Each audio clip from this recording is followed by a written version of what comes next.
So let's start from here. The warriors were in their colorful costumes and plumes and holding the spear upright in reverence to their royal prisoner. They marched to their chief's palace. अब क्या होते हैं यहाँ पे, क्या बताया, warriors were in their colourful costumes with plumes. अब यहाँ पे क्या है कि वॉरियर्स जो थे, ये वॉरियर के बारे में बात किया जा रहा है, जो ट्राइब्समैन थे इनके बारे में। तो ये कलरफुल कॉस्ट्यूम कपड़े पहने हुए थे, यानी जो भी इनके कपड़े थे ये कलरफुल थे, और उन्होंने अपने सर पे ये जो बर्ड्स के फेदर होते हैं वो लगाए हुए थे, इसे कहते हैं प्लूम्स, ठीक है। और उन्होंने हाथ में यानी पकड़ा हुआ था, क्या पकड़ा हुआ था, स्पीयर। स्पीयर, ये जो हाथ में इन्होंने पकड़ा हुआ है इसे कहते हैं स्पीयर। देखो सबके हाथ में है ना, तो ये क्या था, जो नोकीला सा जो स्टिक है इसे स्पीयर कहते हैं, तो ये इन्होंने पकड़ा हुआ था। तो वो बता रहे हैं, और वो लोग जो हैं वो किंग को, यानी जो प्रिजनर, रॉयल प्रिजनर था, जो किंग था, उसे लेकर के वो लोग कहाँ जाते हैं, अपने चीफ के पैलेस में। The tribal soldier presented their body to their chief, who judged that the prisoner was indeed of royal blood. तो ये ट्राइबल सोल्जर्स जो थे, यानी कि जंगली मैन जो थे, ये लोग लेकर के जाते हैं किंग को और अपने चीफ के पास, जो ये बताता है कि ये जो प्रिजनर है वो क्या है, किसी रॉयल ब्लड से है, यानी कि रॉयल फैमिली से बिलोंग करता है। तो वो रॉयल फैमिली तो था ही, क्योंकि वो खुद किंग था। He was placed with his end minions prize catch. तो वो अपने जो बंदे थे उनसे वो बहुत ज़्यादा खुश होता है कि उन्होंने इतना अच्छा जो है वो पकड़ा है, प्रिजनर जो है, यानी सेक्रीफाइस के लिए इतना अच्छा बंदा वो लेकर के आए हैं। He decided that blue blood would be an excellent offering to his supreme deity. तो वो डिसाइड करता है कि जो ब्लू ब्लड होता है, डैट मीन्स जो रॉयल फैमिली से बिलोंग करते हैं, तो वैसे बंदे जो कहाँ से बिलोंग करते हैं, रॉयल फैमिली से, यानी नोबल मैन जो होते हैं, वो उनका अगर उनको ऑफ़र किया जाए, यानी कि उन्हें अगर यहाँ पे डियटी मीन्स क्या होता है, यानी कि जो गॉडेज होती हैं, तो उनको अगर ऑफ़र किया जाए तो वो बहुत ज़्यादा खुश होती हैं। तो बता रहे कि ये बहुत अच्छा होता है, बहुत अच्छी चीज़ है कि उसने क्या लेकर आए हैं, वो रॉयल फैमिली का बंदा लेकर आया है, उसे जो है वो सेक्रीफाइस किया जाता है, किया जाएगा, यानी गॉडेज को ऑफ़र किया जाएगा। तो therefore he sent for the tribal priest an old man who came in soon afterward. अब क्या होता है कि इस वजह से उसने क्या किया, वो तुरंत जो है वो ट्राइबल प्रिस्ट को बुलाने के लिए भेजता है, और एक बूढ़ा सा आदमी जो है उसके बाद वहाँ पे आता है। As was the custom, the tribal priest had to approve of all offering to the deity.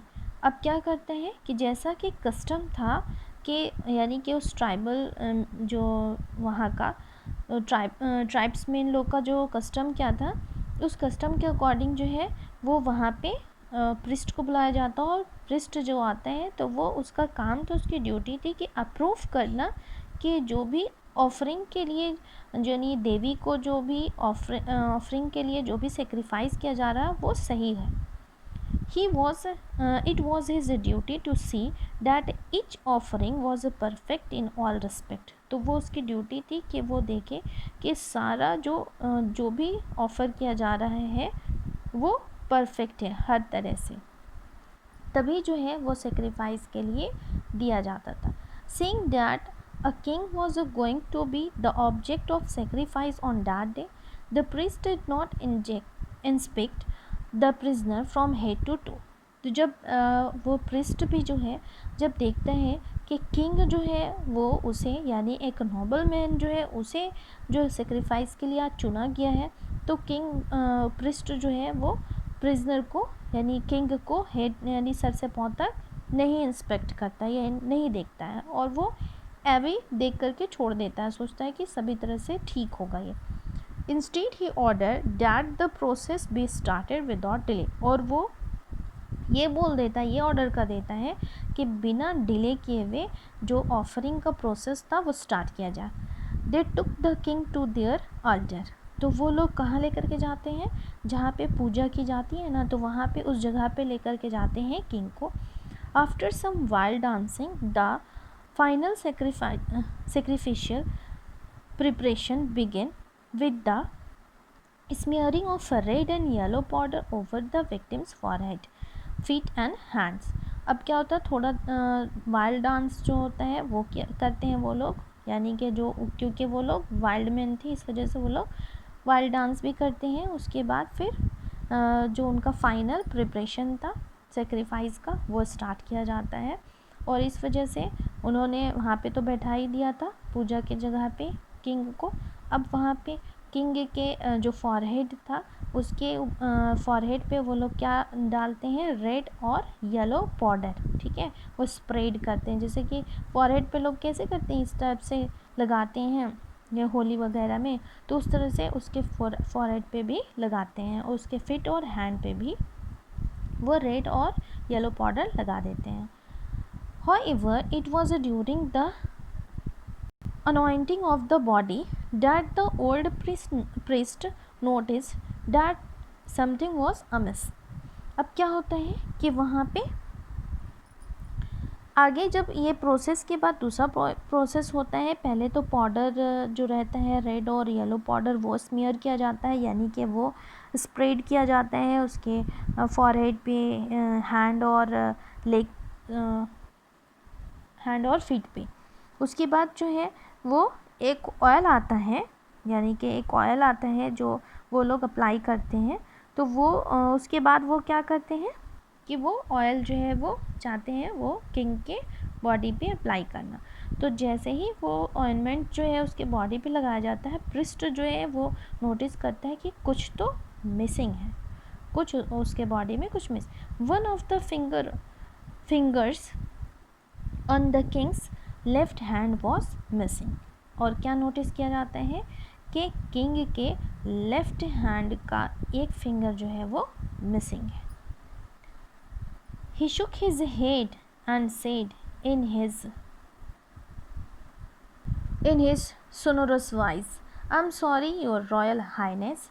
तो अब क्या करता है वो कि वो अपने हेड को वो क्या बताता है, यानी कि नेगेटिव वे में सर हिलाता है और वो बोलता है ज़ोर से कि I am sorry your royal highness, यानी कि वहाँ का जो ट्राइब्समैन का जो चीफ था उसको बोलता है कि I am sorry, we can not proceed with the sacrifice the. तो यहाँ क्या बता रहा है कि ये हम लोग इस सेक्रीफाइस को आगे प्रोसीड नहीं कर सकते हैं, ठीक है। The deity will accept only those who are whole bodied. तो क्या बताता है कि द डियटी यानी कि जो गॉडेज हैं वो सिर्फ उसे एक्सेप्ट करती हैं जो पूरा यानी होल बॉडीड हो, यानी उस पूरा बॉडी हो, कोई भी अमिस, कोई भी पार्ट उसका अमिस नहीं हो यानी मिस नहीं हो।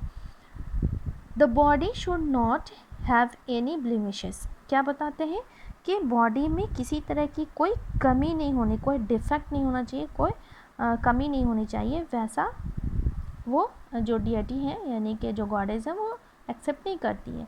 The prisoner's body is imperfect and it is not fit for offering to the deity. तो क्या बताता है कि प्रिजनर का जो बॉडी है वो इम्परफेक्ट है, यानी परफेक्ट नहीं है ऑफरिंग के लिए, और डियटी यानी कि it is not fit for offering to the deity, यानी कि फिट नहीं है ऑफ़र करने के लिए डियटी को। बाकी हम लोग नेक्स्ट पढ़ेंगे दूसरे पार्ट में।